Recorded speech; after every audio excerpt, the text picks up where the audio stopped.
Hello everyone, स्वागत है आप सभी लोगों का कल्याण इंस्टीट्यूट यूट्यूब चैनल पे।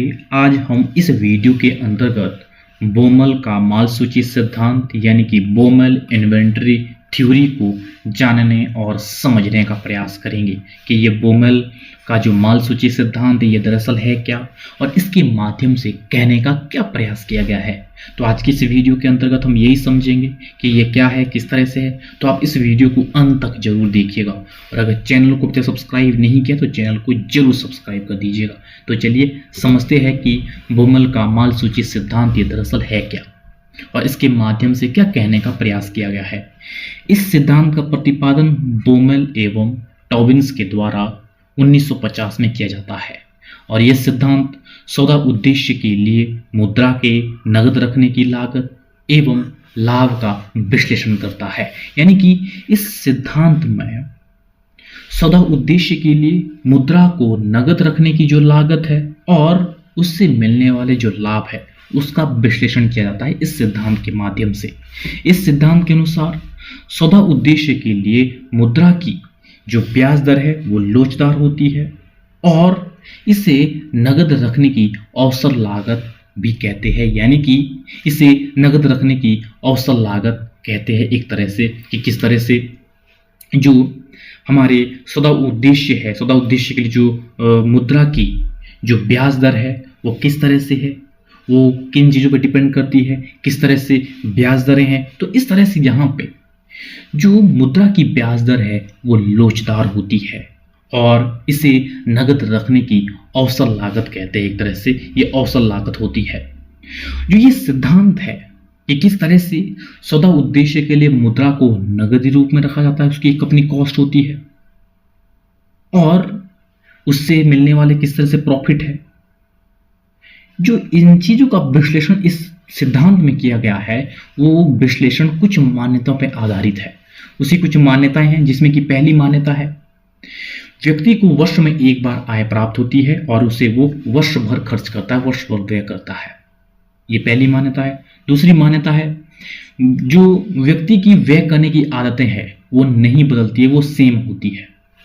और तीसरी मान्यता व्यक्ति के पास संपत्ति को रखने के दो विकल्प है मात्र, एक है नकदी रूप में, दूसरा है बांड के रूप में।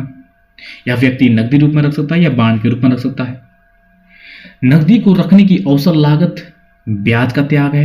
यानी कि कोई व्यक्ति नकदी रूप में रखेगा तो उसे ब्याज नहीं मिलेगा, यानी कि वो उसके बदले में ब्याज नहीं मिलेगा, तो वो एक तरह से अवसर लागत हो गई, ब्याज का त्याग। और बैंक तक जाने की जो लागत है वो स्थिर है, कोई परिवर्तन नहीं उसमें आता है। और चौथी मान्यता है वो केवल वर्ष में एक बार बैंक जाता है और समस्त रुपए को वो बैंक से निकालता है जिसे वो वर्ष भर खर्च करता है। तो इस तरह से इन मान्यताओं पर आधारित ये बोमल का माल सूची सिद्धांत है। और अगर मैं संक्षेप में कहूँ इस सिद्धांत को कि किस तरह से सौदा उद्देश्य के लिए मुद्रा की मांग, ब्याज दर, आय स्तर, बैंक की ट्रिप, बांड की जो क्रय लागत है, इन पर वो निर्भर करता है कि किस तरह से जो मुद्रा की मांग है वो किन चीज़ों पर निर्भर करती है। जो ब्याज दर है उन पर निर्भर करेगी।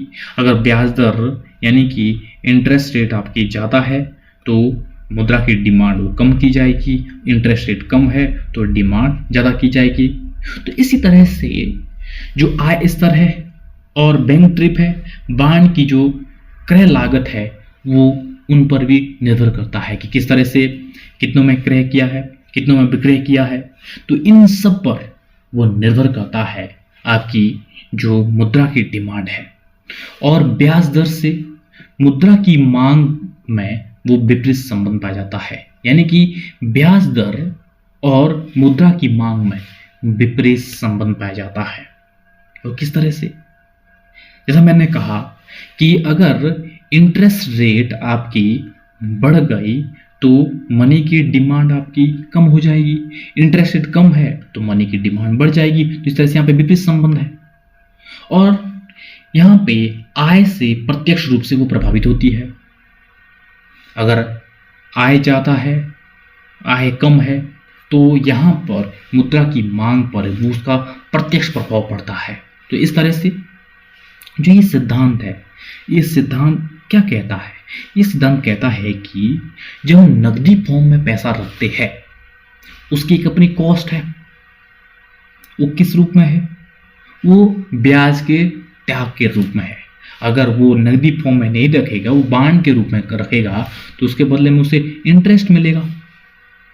अगर वो बॉन्ड में नहीं रखता है, नकदी रूप में रखता है, तो उसकी अपनी कॉस्ट आएगी। और अगर वो बॉन्ड में देता है तो उसे इंटरेस्ट मिलेगा, तो उसकी अपनी कॉस्ट, और जो उससे मिलने वाले जो प्रॉफिट है उनका इसके अंतर्गत विश्लेषण किया गया है। ठीक है, इस तरह से जो हमारे लेन देन होते हैं, जो हम परचेज करते हैं वस्तु और सेवाओं को, उनके उद्देश्य के लिए हम मुद्रा को नकदी फॉर्म में भी रखते हैं। जब नकदी फॉर्म में रखेंगे तो उसकी अपनी कॉस्ट है, बॉन्ड में रखेंगे उसके ब्याज दर मिलेगा, तो उसका लाभ। किस तरह से इन सब का विश्लेषण ही इस सिद्धांत के माध्यम से किया गया है, जिसे हम बोमेल का माल सूची सिद्धांत कहते हैं, बोमेल इन्वेंट्री थ्योरी कहते हैं। तो आज की इस वीडियो में तो हमने क्या समझा है बोमेल का इन्वेंट्री थ्योरी, कि ये क्या है, किस तरह से ये जाना समझा। तो मुझे उम्मीद है कि आपके लिए जो ये वीडियो है, ये वीडियो काफ़ी उपयोगी रहा होगा। और अगर चैनल को अभी तक सब्सक्राइब नहीं किया तो चैनल को जरूर सब्सक्राइब कर दीजिएगा और मुझे दीजिएगा इजाज़त। और आप सभी लोगों का बहुत बहुत शुक्रिया।